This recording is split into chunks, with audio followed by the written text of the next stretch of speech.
It's not delivery, it's critical EDH. I'm Eric, here with Logan and Dominic. That's a good one. That's a good one. And we're here for this week's episode of Keeping Tabs on Critical EDH. Keeping tabs in cEDH. Keeping tabs in cEDH. Critical EDH keeps tabs on cEDH. Tabs, critical EDH keeps EDH C. Tabbing, yeah. All right, well, anyway. So what's going on this week? Well, kind of going over our last week, me and you got the opportunity, along with Jason, who unfortunately isn't here tonight, to play in a 1K. We got a ton of Tarkir spoilers. But we also got to finalize a stream with the only Gold Sabertooth for this Thursday. Hell yeah. I'm super excited for that. Our plan is to have a playmat ready for the Heisenberg. So we're going to have Gold Saber. We're just commissioning him to make art for us, for our channel. He's already kind of done that on his own. On his own volition, he did that. It was really cool. Yeah. If you guys wanted to get one of those playmats, where would you go? I don't know yet. We're not sure how that's going to shake out with. I was planning on stepping into your backyard and then screaming into the ether. I mean, like, we're right next to the game store, so we might actually catch a few strays doing that. Dude, but 2025 manifesting is in. Get those 2/2 creatures. We'll see. We'll include a link in the description of this video. But please come by, hang out with the stream. It's always a ton of fun. I mean, me and you hang out there all the time, anyways, just because it's always great to have a conversation with Tim while he's drawing, and you know, Cal is always cracking jokes or talking about stuff. Yeah. Oh. So he's actually doing a Bosch and Rolls playmat right now, and while they're both like giants in the space, I didn't ever really make the connection that their paths might cross. So, like, opening up Twitter today, I'm like, Bosch and Roll and Gold Saber, like, that's cool. I watch Bosch, I watch Gold Saber, but to see them together is pretty neat. Yeah, I think it is one of the ways that I'm really enjoying getting to kind of increasingly go to tournaments and get to connect with more and more cEDH players, is recognizing just how interconnected so much of the scene is. And I would really hope that if any of our viewers or people who watch are trying to get connected, either that they could hop on our Discord or attend a tournament, or I'm just finding that, like, the more that you just kind of like make yourself available, the more that, like, for instance, like, Tim was super responsive and was chatting with us, or we always love chatting with people, and so I know that can be a big barrier for a lot of people, is because cEDH is super duper social, tournaments are super duper social, it's a very social format, and it can be like really scary. But even in small ways, like just watching someone stream and commenting while they're drawing, it's pretty much like the thing I like about it. About cEDH is like just how many ancillary and like social things there are going on. It makes me feel like I have this giant friend group out in the internet, and we can all kind of share our experiences, our victories, and commiserate in the shitty things that happen to us all the time. But the scene's growing incredibly quickly, which is awesome. There's so many new events that are coming up. Speaking of events that just happened, Top Deck Championship Series. It's getting serious. We're running out of time. Got to lock those points in. You're either going up the ladder, down the ladder. Yeah, I remember like 2 months ago, I was reading that the cutoff for points was like July 20th or something. I'm like, oh, that's not that far away. And I looked down, I'm like, oh my God, it's the end of March. So yeah, things are getting a little warm, a little heated. Something I still have not gotten used to is I remember being a kid and school would let out for the summer, and I'd be like, I have 4 years before I have to go back to school again. And I don't know what happened, but I feel like I just blinked and we went from Christmas to like, summer's almost here. I think we've all had that moment where we like surface and like break through the water of like the community swimming pool. And you look around and you're like, oh my God, there's only a week left of summer. Which is definitely, I think, a little bit of how I feel right now. Starting to feel some of that pressure. Like there's only so many more events that we can go to in order to lock in those points to get into top 64. For sure. But how are you particularly feeling? I know that Jason and I, for lack of a better word, we're kind of sitting pretty at the moment. Like we're feeling pretty comfortable, but you're still having to make that charge and like press on to get more points. Like, how are you feeling with that? I think it is a really interesting time for me specifically to be in cEDH because I think I'm so grateful for these last few months to travel to so many tournaments and get to interact with so many other essentially like pro level cEDH players and get to see like, oh, this is what it looks like to be at the top. And I know that there are ways in which when I'm playing at my best, I can hang with the big dogs, but I'm still trying to find those inroads to play at that level as consistently as possible. So do you find yourself like taking fewer risks at tournaments and stuff like that to try to garner more points? I think this is interesting. I was actually talking with some people at the last tournament about this. I think I am finding myself socially a little bit more tentative and not pushing as hard for either players to take specific actions or to like move the clock along because now that we are kind of like drawing more and more attention to ourselves in like a play space, I am more fearful of coming across as kind of like bullish or like I'm shoving players around. And I'm still trying to find that balance of, I think it's important in cEDH to not let yourself get like rolled over, but also like you don't want to be rolling over people. I don't know. What have you guys' experience been like that in a play setting? For me, I tend to play pretty passively, and when it comes to like tournament games, I'm kind of a wallflower. I just Choke vibe. up on the mic. Oh, you got it. Yeah. Like this. The end of the mic, the cable like introduces a bunch of noise, so if you just hold it like right up gotcha, there. okay. Choke up on it. Choke up like on you it. mean it. Like you mean it. You feel like you're a wallflower. Yeah. I kind of just sit there and I vibe. And it's worked pretty well for me. I think for everybody, there's, you're going to have to try different things. It's going to depend from person to person. I wouldn't recommend the wallflower strategy for everybody. I tend to get along with people pretty well. To the point where people are defending my Ristic studies. So, I mean, it works for me. Every time I watch Dom play, he's just like a chill guy, like that meme where he's got like his hands in his pockets and like he could be playing the #1 deck in the format and like he's just like, oh, I'm playing Blue Farm, it's fine. Like it's fine, I'm just hanging out. But I mean, you killed it at Fishbowl. Yeah. And I think that I value your your input and your perspective because you don't play nearly as much as we do. So I feel like we kind of get lost in the sauce and we're very like in tune. And then you're like, no, guys, it's not that complicated. I just do this. And we're like, oh, okay. That's I think it's really important to kind of recognize when you're playing with other people, recognizing that they are just people, right? Mm-hmm. And I think for a lot of people in the Magic space, especially, not to call everybody out, but sometimes with the social skills, it's a little bit more difficult, right? Like, Magic definitely attracts a certain type of person. Yeah, exactly. Like when I for first better or worse. Yeah, exactly. When I first started playing Magic, I didn't know what I was doing, but now what I try to do is I try to channel like this energy that I want people to feel welcome, especially at tournaments now with these bigger tournaments, right? There were so many new people at Fishbowl and the scene's growing so quickly, and I don't want to be the guy that's like, they're in their first tournament, they go to their friends, they talk like, dude, this guy sucked. Yeah. He just breathing down my neck, telling me that all my plays were dumb and stupid, and riding the line between being like a known shark or killer, and then also just being like the nicest guy at the table. Mm-hmm. There's definitely give and take with both of those personality types. Oh yeah. And you can be both of those people. Mm-hmm. Like I think Gold Saber's, to glaze him some more, I think he's pretty good at doing that, right? Because like you talk to him, he's like the nicest guy you'll ever meet. But every time I see him at a tournament, he's top 10 out of like 150 players or whatever. And like, so you don't get to top 10 without being a killer. Mm-hmm. So and I'm still trying to find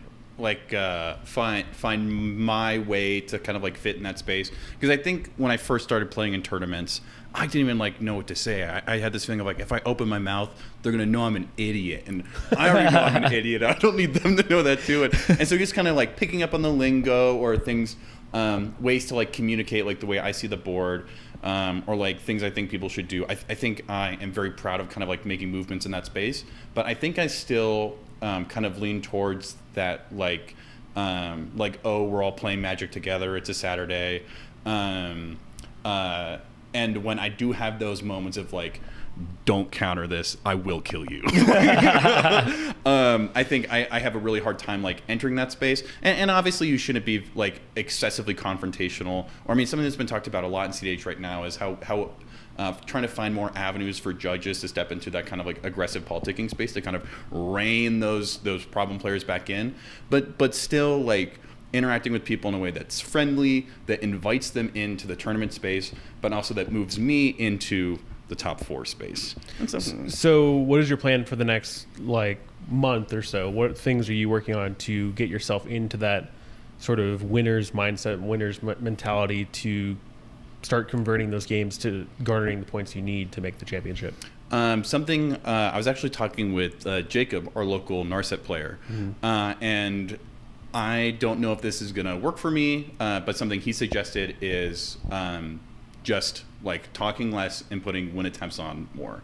I don't think that is traditionally like something that like oh, just like don't say anything and go for wins. It's that easy. But more than like someone who like yaps as much as I do, I think I kind of back myself into this social corner, as opposed to like my plan is to still try and take Lumra to Heisenberg, and that's a deck that doesn't politic very well.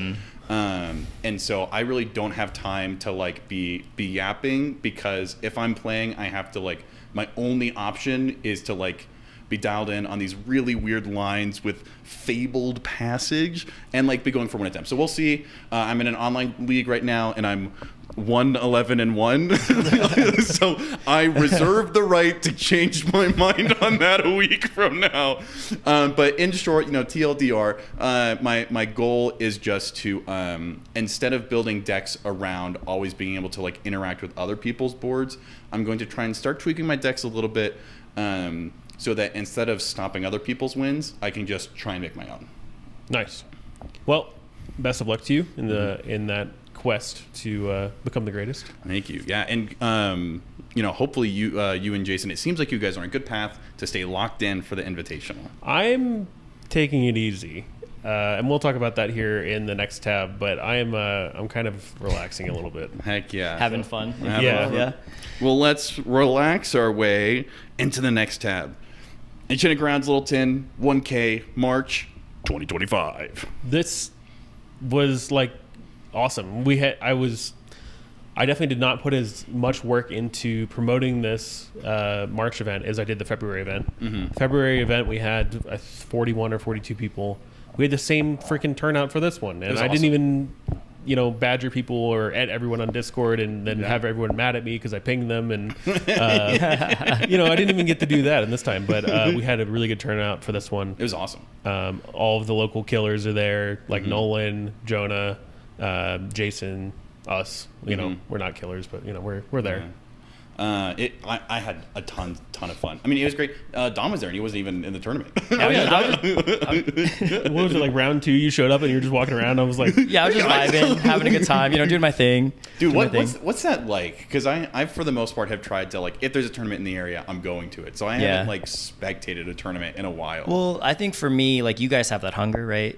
I'm full. I don't need to keep competing. I enjoy Magic. I enjoy cEDH. But I don't know. I like supporting you guys. I like supporting EG. We feel supported. Yeah, you guys are awesome. And every time I go, I love seeing you guys play, and seeing the small stuff that you guys are picking up on, or, even, the lessons that you've learned throughout like just this podcast or even just this year, just seeing how much you guys have grown in the last, you guys haven't even played cEDH that long. Like, it's probably been like a year and a half. Yeah, exactly. I think I just hit the 1 year mark. Yeah. And I was like a couple months ahead of you, maybe 2 months ahead of you or something like that. Yeah. So this tournament was a little unique. We had Jay, one of our critical EDH friends, judging. Jay he likes to call himself a level 0 judge, but he's extremely knowledgeable. He's incredible. He's definitely working to get that judge certification. So hopefully he gets that soon. But he volunteered for this event to judge and sit this one out. He did a fantastic job, and they set some ground rules to try to address some of the issues we've been having in cEDH, especially like games going really long. Yeah. And just overall like too many draws and that sort of thing. Yes. So specifically what we implemented was a 20-minute cap on overtime. So the way that Jay communicated it to us during the player meeting is, right, you have 80-minute rounds, can't pass the turn after that or it ends in a draw. But once you pass 80 minutes, you've got 20 minutes, take into account time extension. So, let's say like you got a 2-minute time extension at 82 minutes, right? You get a 20-minute timer on. And then unless at the 20-minute mark, the player is able to demonstrate on the stack a deterministic win condition with what they have in hand and on board, right then and there, it's a draw. Yeah, it's like a split second like cutoff on the stack. So like as soon as that time is as soon as time is called in overtime, nothing can go on the stack. Nothing go on the stack. And then if there's a win attempt on the stack, that's like Thassa's Oracle, deconsult, like that's the win, right? But if other than that, nothing else is happening, it's just a draw. Yeah, unless your Thassa's Oracle is like on the stack. If you're like, well, I have a tutor and an Underworld Breach and a but I don't think we even ran into that situation. I don't think. I think there were definitely times where it went to time and it was just called a draw. But I think in my mind, my first thought is like, oh, there's going to be at least one pod where like someone just erupts because they're this close to a win, and then they watch it just get snatched away from them. But in fact, I felt like kind of the opposite happened. Of the vast majority of pods finished way earlier than in my experience they have at previous EG tournaments. For sure, and just previous tournaments in general. Yeah. I think the big thing that helped was communicating that to the players at the very beginning of the tournament, right? Because then everybody's in that mindset where it's like, well, now I really want to win. I don't want to just sit back, sit on these value engines, try to win on top of somebody else, right? People were pushing a lot for wins, right? Yeah. And if we look at the pairings and stuff, I don't think there were that many draws. Like it seemed like things were kind of, I don't want to say going back to normal, right? We'll have to go over this when we review the top 13 in a separate video, but we'll talk about the number of draws and all that stuff. Yeah. I haven't really had a chance to dive into the stats, but I think another part that really affected that was every 20 minutes he's like, players, there's 60 minutes left in the round. Players, there's 40 minutes left in the round. And that puts so much perspective, and like it kind of solves my personal problem of time blindness, where I'm just like, I'm so lost in the sauce, like I don't know how much time is going by, and like that day will just go by in an instant, like just through a blink, and much less the round that I'm in. So just having that kind of auditory reminder of every 20 minutes, it's 80 minutes, so you break it up into 4, and then you have 20 minutes overtime, so that's breaking up into 5. And that felt great. I don't know how you felt about that. I thought it was awesome. In my first game, there was a Krakashima player in Seat 1. It was their second tournament, and they were doing a great job moving through the stack. But you guys know how it is. You know how Krakashima is. And so I thought it was great to see how oftentimes in tournaments you have this, I wouldn't consider it slow play by any means, but everyone kind of like takes it a little easy for the first like 45 minutes, and then like the two like most seasoned veterans like make eye contact, and then suddenly like everything like has to start moving on at like lightning pace, and I think that can be really disruptive for new players, and it's a good example of how the tournament structure incentivized players to utilize time in ways that maybe didn't necessarily communicate to newer players efficient play patterns. But in this situation, everyone knows like we've got a time limit. I want to get to my turn, and at least what appeared to me from the outside in a very like collaborative way, people, they weren't like helping Krakashima by like pointing out missed triggers or anything like that, but we were all kind of collaboratively as a pod just making sure the game was moving along, so that there's no point, I don't think in any of my games like a judge got called over for slow play, or like the tensions weren't really that high even though the games were like really intense. I felt when I was like sitting down in each pod, I was like, okay, we have a goal, and the goal is to like finish the game before overtime even starts. And there was kind of that like, not that we were in a rush, but like we had a defined timer. We're like, we need to move through this, and if we come to a draw, like fine, that's fine, but I'm not going to sit here for 3 hours and decide that we draw at the end of that 3 hours. Like, it's nice. I really enjoyed it. Something we're going to talk about later in this episode is some other potential ways of structuring formats, and I hope that we get the opportunity either to try this again or that if any of our viewers, for instance, like in Arizona, who are hosting tournaments, can try something like this. We would love to hear if it has similar results in other. I'd really like to see something at this at a larger tournament like the Heisenberg, because right now the Heisenberg's structured exactly the same way that the Fishbowl was. So I can already foresee the same problems happening where it was brutal. Oh yeah. We just you have half the venue hall or more just standing around waiting for a game, waiting for the next pod to finish, and you and I are sitting there doing interviews. We're like, oh well, they're still not done, let's do another interview. Like, it's great for content for us, but we didn't have time to film content at this tournament. We filmed like a couple interviews, and we're like, okay, well, we got to get back to work and like actually play our freaking games, which felt good in a sense. It's a little nice. I think some other things I wanted to say about this in particular was, while I think it was successful in our first iteration of this, I think it's going to set a precedent for the returning players for the next one to say that if we're doing the same thing, people are going to be a little bit more prepared for it, and they already kind of have internalized that feeling of, okay, this is how it's going to feel at this tournament. We need to play in a certain way. I think it'll be even smoother at the next one. Yeah. I also, kind of mentioning that that kind of like wallflower, just like moving through like the social space, but not a part of like the tournament itself. I felt like energy levels were a lot higher near the end of the tournament than there typically are. So I know like at Fishbowl, we kind of had that shared experience of like sitting outside in the sun for almost like 2 hours waiting for You can only eat so many birria tacos. No matter how good they are, you're going to get full and sleepy. Is that something like, do you think, because I know you play like a lot of different Magic formats, do you think we are kind of like setting up this Sisyphean task of like, is it just kind of like a part of Magic that it's always going to take a really long time? Or given that you've played like a lot of like limited or modern or casual or all these other formats, do you think that it is worth it for like these other tournament organizers to find ways of interacting with cEDH at a cultural level?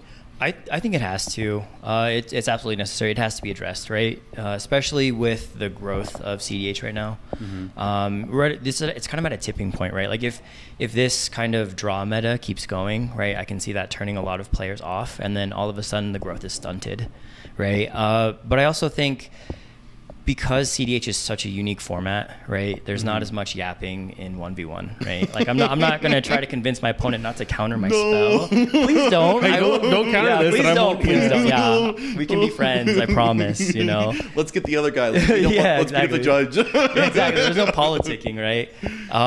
But I think I really like that EG is kind of this like almost like a testing ground, like the tournaments. Like you guys had Fringe Festival earlier, and then you have, you're trying out new ways to kind of address the timer issue, right? And it's not gonna be perfect, right? Nobody expects it to be perfect on the first go, and you guys might not be the ones to solve it, but you're definitely putting the community on the right track, right? I think that's the most we can offer right now, exactly. as sort of small time ambassadors for the format. Like, we're trying to put our money where our mouth is and try to make changes for the positive and sort of relay those back to the community and say, this is what we're trying, and this didn't work, or we need to modify this for next time and stuff like that. But it's always going to be a work in progress. I think that we're in the wild west of Magic, basically. Like, we use fake cards, and we've got long rounds and like all these weird things going on. So like it's always a balancing act, and who knows, this could all change if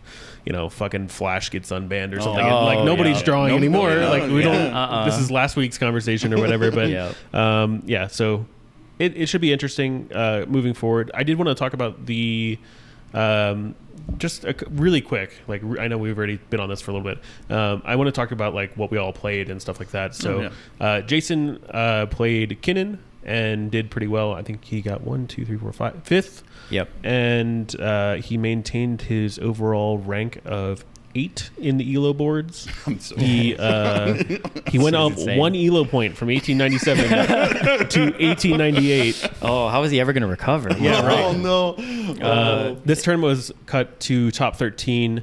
I placed 15th with a record of 1-2-1 on Krark Sidar Kondo. Yeah, not the only Krark at the tournament. No, but Definitely the only Sidar. the only Naya Krark at the tournament, strangely. He comes to me at the end of, was it round 3 or round 4? And he's like, dude, check it. And he shows me the etched foil Sidar. He's like, it's the most expensive one here. So I told myself that if I won a game, I would go up to the counter and buy the most expensive Sidar Kondo that they had available.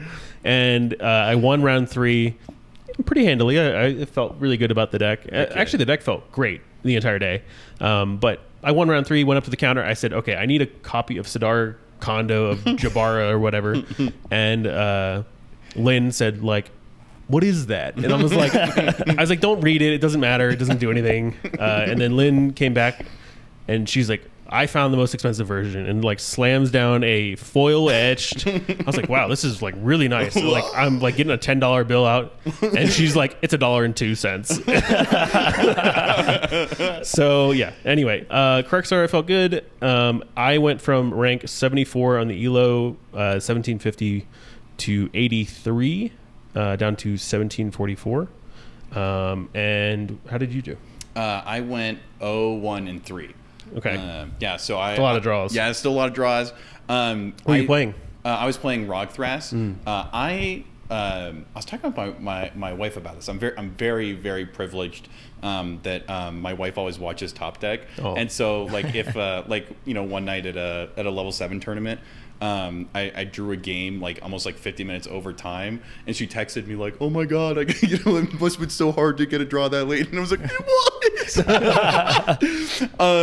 But I think I am very very proud of the draws that I managed to pull out, because a lot of them were situations either where I was completely out of the game, and so my only like tools in this game are like communicating to the player on my left, being like, bro, you gotta counter this. Or the complete opposite, where I'm like either the number 1 threat or I'm like coming for the number 1 threat position. And someone's like, does anyone have anything for this? I'm like, I do, but you're not gonna like it. And they're like, well, let's see what it is. I'm like, Emergent Zone, Song of Creation. You're right, I do not like that. So I don't know, like you play a lot of competitive other things besides cEDH, and probably like you like 1v1s and like fighting and stuff. But you were talking about how you were able to draw those games, and like those were the only way you could be competitive. And like we both share the love of the show Shorzy, where he says, if you can't win, don't play. And it's kind of a joke and like kind of a meme, but like I super disagree with the whole idea that draws should be worth nothing. Because like I still think that shows that you're being competitive. You are trying to get whatever advantage you can in order to compete in the tournament. So I don't know how you feel about that in a 1v1 perspective or different perspective. Yeah, I mean, you can't really have draws in 1v1, but I think for cEDH it's kind of a necessary evil, right? Especially with the system that we have now with the Swiss system, 5 for a win, 1 for a draw. It helps a lot with breakers, right? You don't have to rely so much on them. But I also think with draws, because cEDH is such a unique format where like turn order, and depending on what you have in your turn order, can make or break what you do. And we've talked to Jason about this a lot too, where he'll be in 4th seat and he'll be like, dude, I went down to 2, but I got the draw, right? And like sometimes that's your best option, because there's such a high amount of variation in cEDH. And it would feel so bad if you went 4th seat, you went down to 2, you kept like land demonic tutor, you found like a turn 5 Ristic study, and then like even if you draw, you get no points. And you're like, well, what the hell is the point of that? Like exactly. Why am I just not throwing the game to somebody else? Exactly. So yeah, you're right, it's a necessary evil, at least for right now. I don't know that we have a better solution, but I do think this is a really great segue to this Eisenherz video. It's almost like we planned it. Whoa! That's crazy. You guys are professionals. Because I think that dynamic you described, Dom, is something that people are so viscerally feeling. Because I was in that situation, right? I had to buy the first round. But then someone dropped, so I got put in 4th seat, and then I had to mulligan down to 3. And then I was like, fuck. But that ability to like, I can at least, I'm going to go for a win, but at the worst, I'm going to go for a draw. Yeah, And nobody wants to draw. But Like overall, nobody wants to draw. Yep. You want to win. Yeah. sometimes I think people move from, oh, I want to win to, oh, I think I can draw a little bit too quickly. For sure. And so I think that's oftentimes where the idea of transitioning to a system where draws are worth 0 points oftentimes come in. Yes. Is with this idea that like, oh, I want to see a few less Pact of Negations and a few more Thassa's Oracles. And that's where I really enjoyed watching this video. You kind of put it on my radar. I don't know if you've gotten the chance to watch it, Don. Not yet, but you know. Eisenherz is one of the GOATs. He's like, I know him back when I used to play Rog Tev.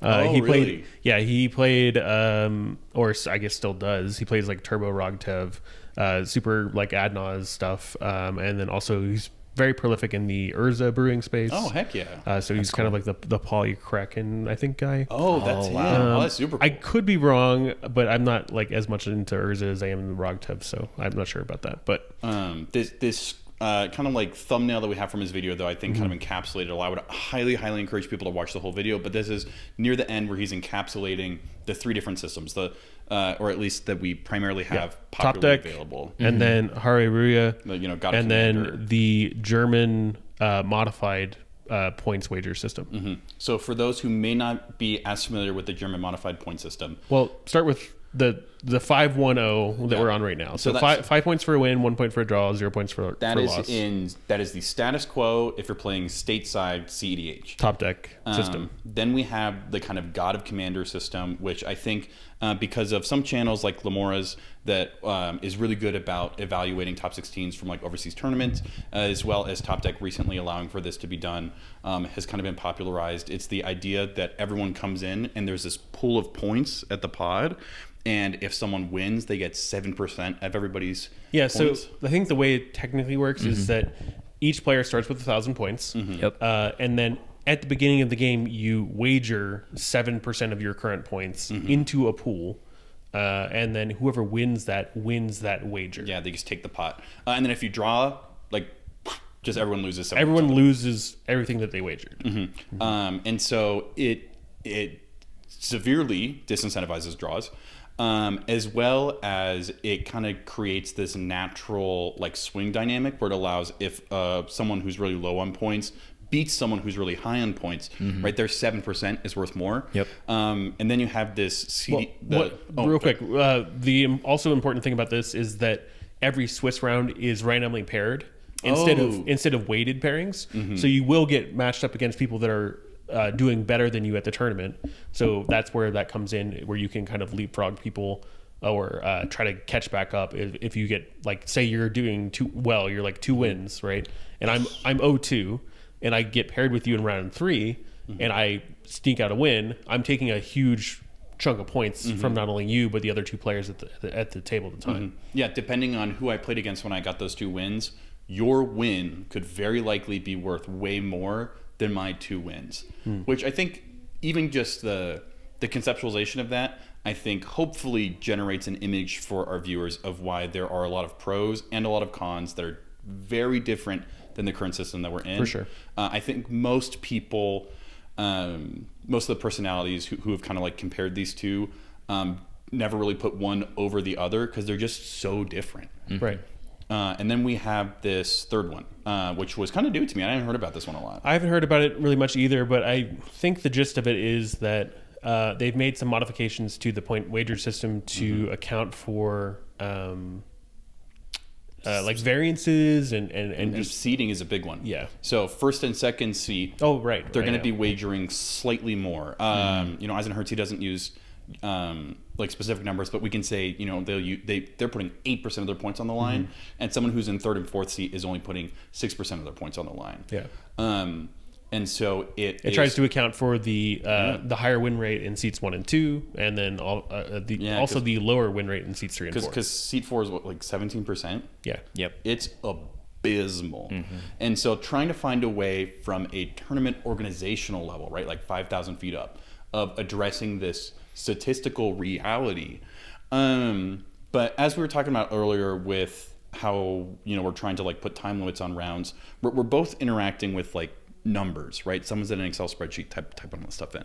But then also they're being generated by people in real time in a very social, very like cultural space. And so trying to find ways of influencing them while, and I think you mentioned this in one of our last Keeping Tabs episode, keeping the heart of what, at least in EG, at least in this, little corner of Colorado, makes cEDH cEDH. So it's a really cool video. I think I'm always really inspired by stuff like this because it reveals to me just how many options we have as players for communicating to TOs or to judges, ways that we would like to see the format, at least in our little corner of the world, move into a way that is potentially more conducive for the type of cEDH we want to be playing. So you mentioned real quick, just a last thing to touch on with this. You mentioned about like statistics and how, let's say, for example, win rate accounts for like your seat position, your seat position accounts for win rate and the statistics there. But I think that we need to be really careful as players and people that evaluate the game as to looking at those statistics, because if you take a general statistic like win rate by seat position, you're not also accounting for other factors such as what round is it, absolutely, how what players are there, oh yeah, what decks are being played, things like that. So statistics are a good tool to look at this and start to evaluate some things, but you cannot entirely rely on those statistics to form the whole picture. A lot of this is going to be, how does it feel to use this system? Yeah. Because I think a lot of our intuition is equally, if not more valuable than those statistics. Because like, I think playing Rogthras, for example, and we've talked about this before, is that deck is like not as bad in seat 3 as like a T and K is in seat 3. Yeah. Not to say that it's like, oh my God, Rogthras is like unbeatable. I'm in seat 1. No. Yeah, no. But I mean, like even just fractions of a percent better from a seat 3 or seat 4 than another deck. Like there's no statistic that really encompasses that or shows that. But like as a player of that deck, I can already feel that like, oh, I'm in seat 3. Like this deck doesn't really care as much, even if it's like 5% different. So I think we just have to be careful about using these statistics and also just kind of trust our gut feeling about how some of these things feel. Yeah, this was something me and Dom were talking about the other day. Magic players, I think we have a kind of unique relationship with information, right? I don't think there's this degree of specificity of like advanced Scryfall searches that I put in is like insane for something I'm doing like for fun, right? like we're so interested in the most specific information we can get on what's the best counter spell or what's the best draw engine. And I think it can develop this sense of like you'll listen to Magic players talk and we'll use words like objective or obvious or this is the only thing to do. But the more you're able to kind of step back and try to take in the conversation as a whole, the more you can recognize that a lot of times people, while they're utilizing this information of like, this is, statistically Esper Sentinel is better, they oftentimes find their way to that conclusion based off of what you said, their intuition. And I think that kind of like emotional reality and the thoughts and this milieu of everything that's happening during a tournament, it can be hard to crystallize. And it could be really hard to confidently, go to your opponent and, and say like, oh, I disagree with you because the deal that you're trying to make feels bad. But I'm trying to like lean into that a little bit more because I'm starting to recognize that like, I think we pick up on a lot more than we realize. And even in a space that's, can be really competitive. And I think sometimes people are like, oh, I'm getting like too emotional. I need to focus up. I need to, logic up. I think a lot of times, those emotions are some of the most important information that we have. Yeah, wow, that was really awesome to hear. I don't even know how to follow up with that. I think it'll be interesting too, because I think it's interesting that you bring up feeling too, because I think that's when we find the really interesting meta picks, right? Not to call out Logan again, but he's like, wow, Bane of Progress, this feels good. And everyone who's played that deck is like, wow, Progress. This feels good. This They feels either- pretty good. It feels really they either good. play it and they're like, wow, this card's fucking insane. Yeah. Or they're like, no, this card sucks. And then I play it against them. They're like, holy shit, I just got blown up. I'm like, yeah, the win rate and like all that, like there's no statistics because no one's playing it. But Yeah. like, it feels right. Yeah, just I guess it like begs the question, like how will the meta start adapting, right? Like if we have decks, right, that don't mind as much going in like in later C positions, what makes Rogthras succeed in those C positions, and how do you make other decks adapt that way? I haven't yet been able to put my finger on it, on why that is. But it's just a feeling I have. I haven't either. Speaking of feelings that we have, Hashaton strong feels feelings. bad. Yeah. not trying to dogpile on people who played it, but I think we kind of had our eye on it. And This is one of our first videos. one of our first Yeah. videos, and I think our initial gut feeling was like, that dog don't hunt. Something ain't right. That boy ain't right. And so I very purposely was like, while I don't think it's going to work, I'm also not super interested in it, and I just don't have the passion to like, do the Scryfall searches or to put the reps in on the deck. I watched a Hashaton's LED get interacted with, and then he looked really sad, and then everyone went, okay, anyway, and then like the rest of the game went on and nothing else happened. Yeah. And I was just like, I know the deck can do something because it's a cEDH deck. Yeah. Yep. It has combos, it has win cons, it has all of those things. And like, yeah, it can go fast because it's like low cost and all that stuff. But there just is something wrong. Yep. Yeah. I don't know what it is. I think there's just too many pieces that you need, right? You need a discard outlet. You need at least 3 mana. You need, if you're discarding cards, how do you regain that value? You need a creature in hand to discard. If you don't have enough of those pieces in hand, or if you draw in the wrong order, right? Like if you have too many big creatures, and it's weird because Hashaton doesn't lend itself to help its own game plan, right? Like Kinnan, for example, if you draw all of your big creatures, you can play them because his first ability lends itself to that, right? Oh yeah. But Yeah, that's a really good point. Hashaton, he has the payoff, but he doesn't lend himself to get there. Sure, he's 2 mana. That's great. That's awesome. But you still, like you said, you still need discard outlet. There's no inherent value. Yeah, exactly. The other strange part is that it's white black in the cost of Hashaton, so you have to have those 2 colors. But then in order to activate the other meaningful ability on the card, you need a different color. So you kind of, it's kind of like at odds with itself. It almost might be better if it were 2 color. Yeah, that's something that I feel like is more and more becoming a conversation, because back when we had Darkside in the format, mana fixing was like not on anyone's radar. No one cared. Because I'll just generate 30 mana of fucking whatever color I want. But now I think you have these decks that are very combo centric. And I don't, because Hashaton's been around for like a month and a half, a month plus. And I'm just not seeing it take over the meta in the way I would have expected. And so I've seen it eat so many abrupt decays. It's gotten calling rated right in front of my face. That might have been my fault. Sorry. but like everyone, yeah. Like I remember at Fishbowl, I ripped a calling writ and I look at the Hashaton like picking up all of his pieces, including his commander. And I was like, what are you doing? He's like, Hashaton's 2 mana. I'm like, oh shit. Sorry, bro. I thought he was 2 colorless and a blue. Yeah. So I don't know. Something's off here, and it's unfortunate. Like I thought Aether Drift was going to be a really, really cool set, and I think there's some aspects that are cool, especially for casual and standard.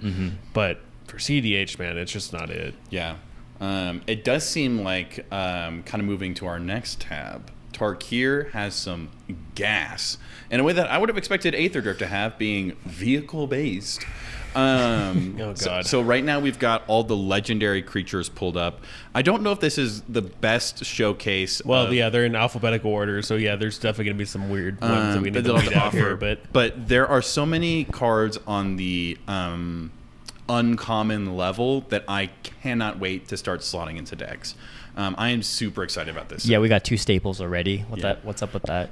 Oh, 2 staples and Illumra. Oh yeah. That's right. Why, like Lumra is eating so good with this set, So and many then toys, like yeah. Kinnan News and Blue Farm is. I'm very concerned that a lot of the top decks, not Lumra notwithstanding. Let me rephrase that. I think the top decks such as Kinnan, TNK, and Rogthras are positioned to get even better.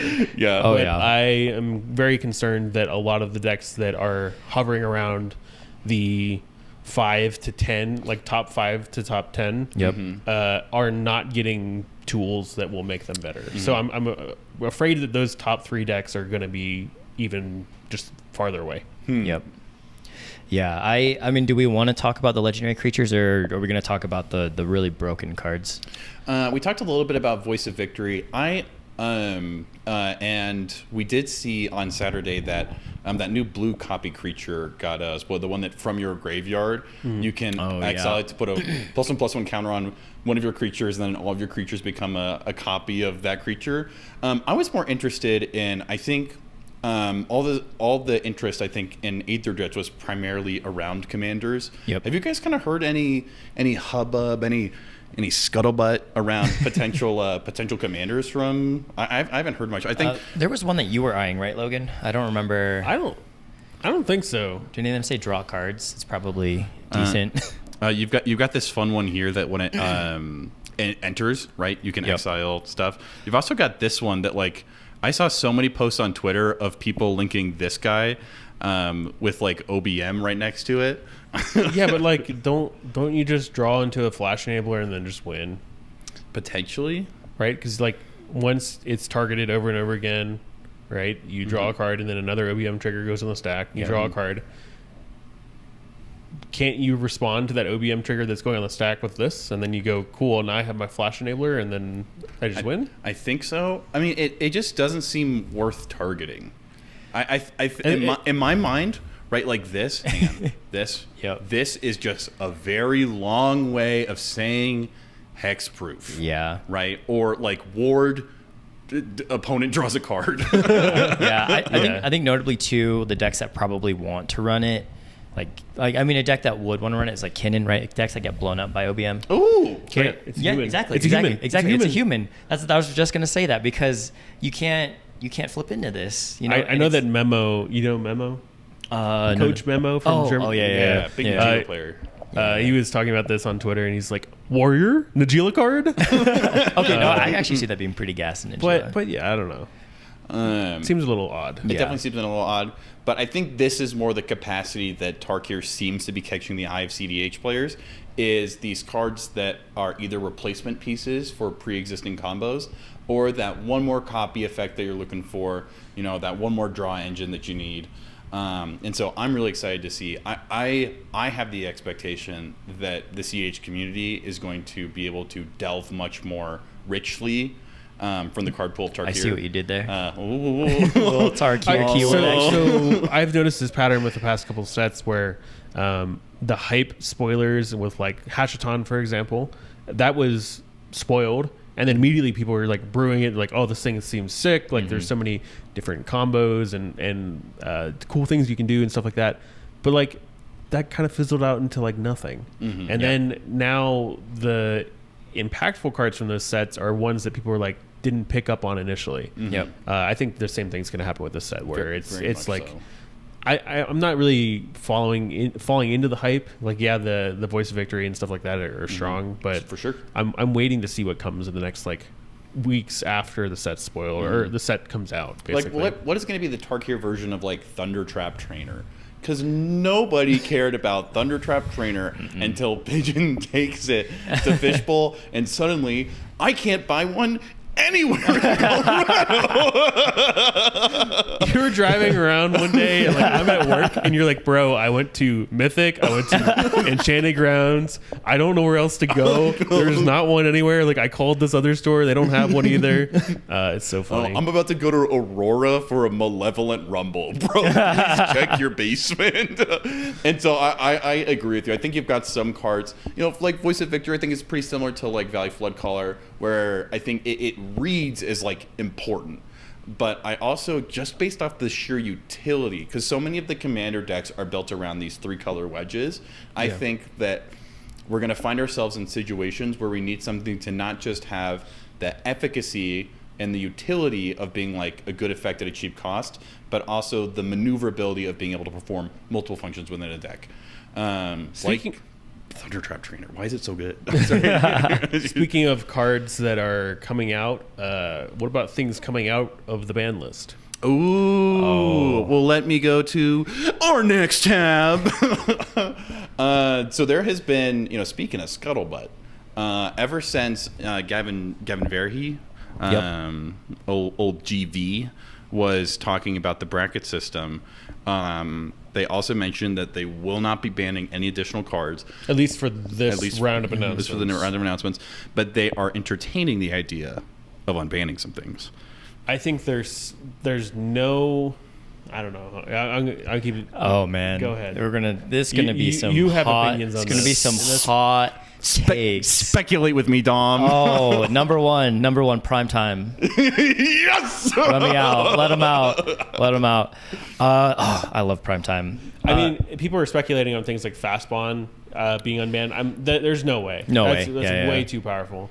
I think Gifts Ungiven even rides that line because I think that even though it's 4 mana, it's just a straight upgrade from Intuition. Yeah. I can think of so many piles with gifts that I could not do with Intuition. Oh, yeah. It's crazy. You can Gifts Ungiven, Silence, Orm's Chant, Grand Abolishur, Voice of Victory. You choose. That's how you know you're cooked.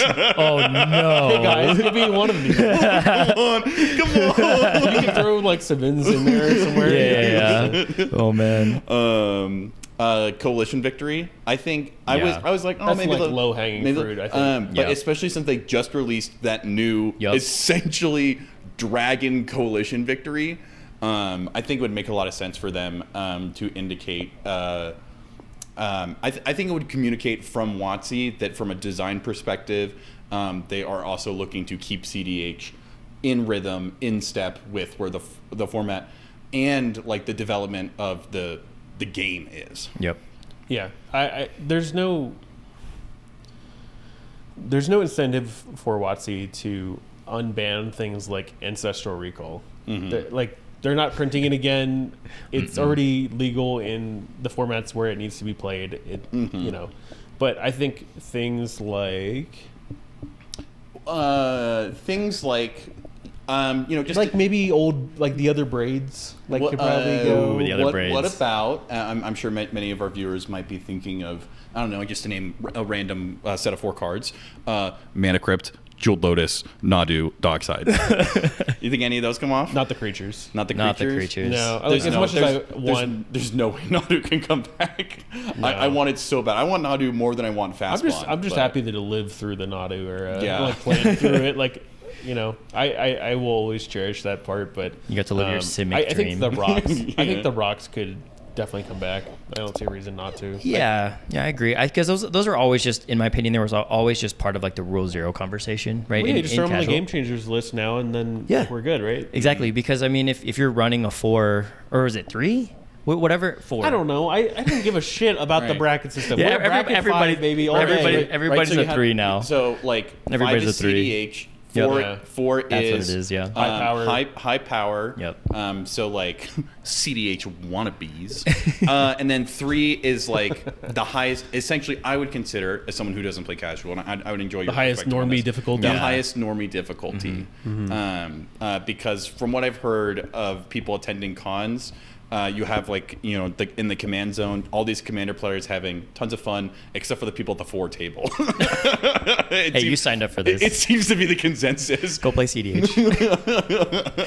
don't kid yourself. No, I think It kind of helps alleviate that conversation a little bit, right? Because I mean, if you have to run a limited number of game changers, and obviously mana, they're both of the rocks are going to be game changers. Dude, I think this is a hot take. Yep. I think cEDH would really benefit from Caracas. Oh. I'm sure there's some really broken stuff that can be done with that card. Yeah. I know it. I just know because Yeah. C's playing vintage, right? That'd be wild. But, That would be like- such a boost to white. It would, but also like it's a land repeatable removal spell. Kind of deals with shit like Kinnan and Magda. Yeah. But like it would be really annoying.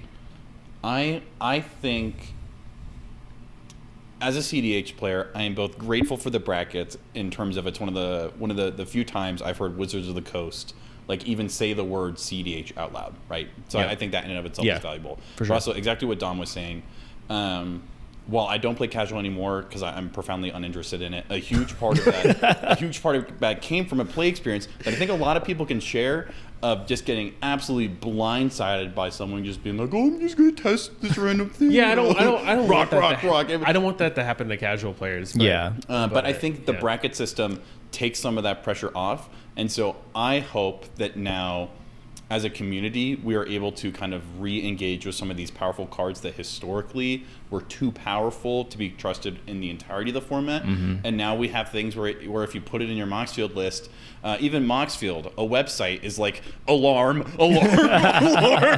So I find it important to read what my notes are here for this. Yep. April is almost time.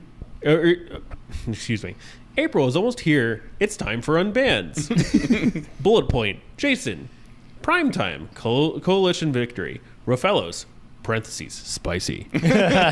Mana Crypt. Jeweled Lotus. Eric. Primetime. Coalition victory. Leovold. Jennifer Lopez. I saw that too. Oh, unban J-Lo. This is the first time Set we're her actually free. doing like real Set her notes for free. this. Let her out.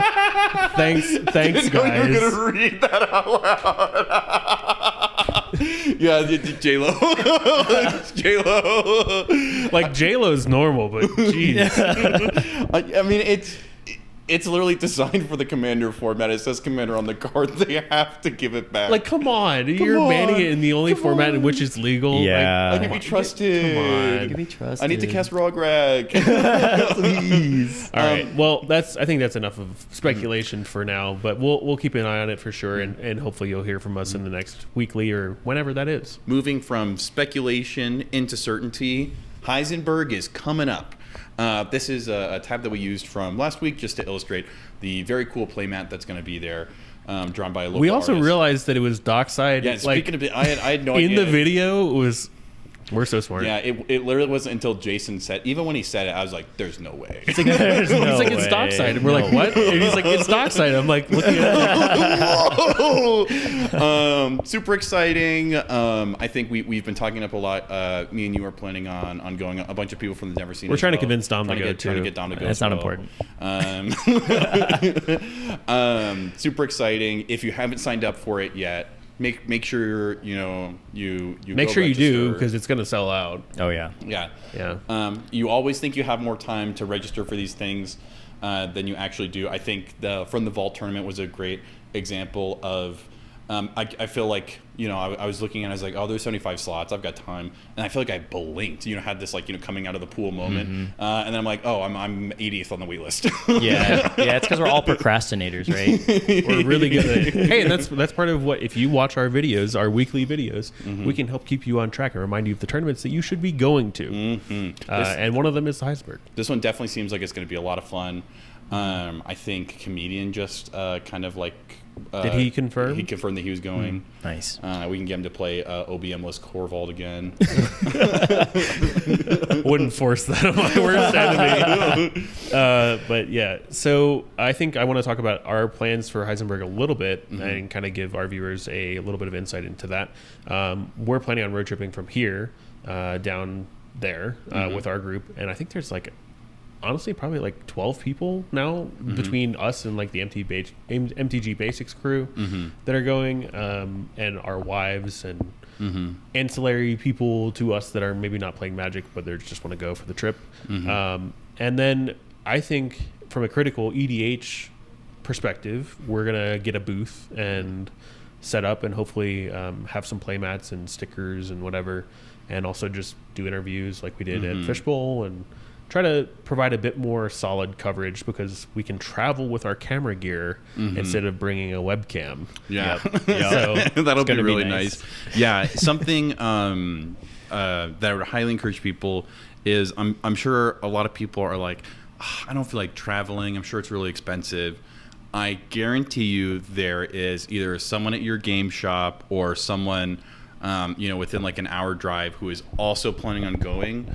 And so either... And they don't snore that bad. Like as bad as they say they snore, it's like if you just get earplugs or whatever, like it's fine. And you can split a room and it's all good. Yeah. On the plane ride back, Jay said that if one of the engines goes out, someone's going to have to tell the pilot, because I'll be snoring loud enough, he'll think it's still going. It's really bad. But if you're in the Denver area, hop in the Critical EDH Discord, or just throw feelers out there, in the Discords you're in, or at your local store, and be like, hey, I want to go to this tournament, and just start talking about it, and say tell people why you want to go, tell people who you want to see there and what you want to play, and try to put together a group. It's really fun. Yeah, I had so much fun going to Fishbowl. And I think I now feel that much more confident encouraging people. If you if any part of you is like, oh, maybe I should go to a cEDH tournament, you should go. Yep. At least one. Go. Go to a big one. Yeah. Yep. Go to one of this ilk, I think. Yep. Exactly. And if you crash out day one, there always might be a secret silver event for LobbyCon. Yeah. So SaunaCon. SaunaCon. Yeah, SaunaCon. It smelled so bad.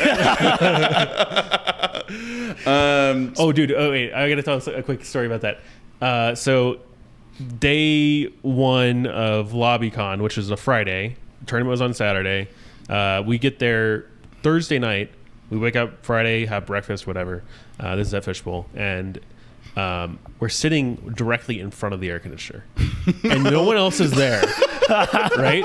And so I'm like, man, dude, this air conditioner is blowing directly at our table, and we're from here to here with the air conditioner. I forgot. And so I'm like, this. okay, I'm gonna just turn it off. So I turn it off.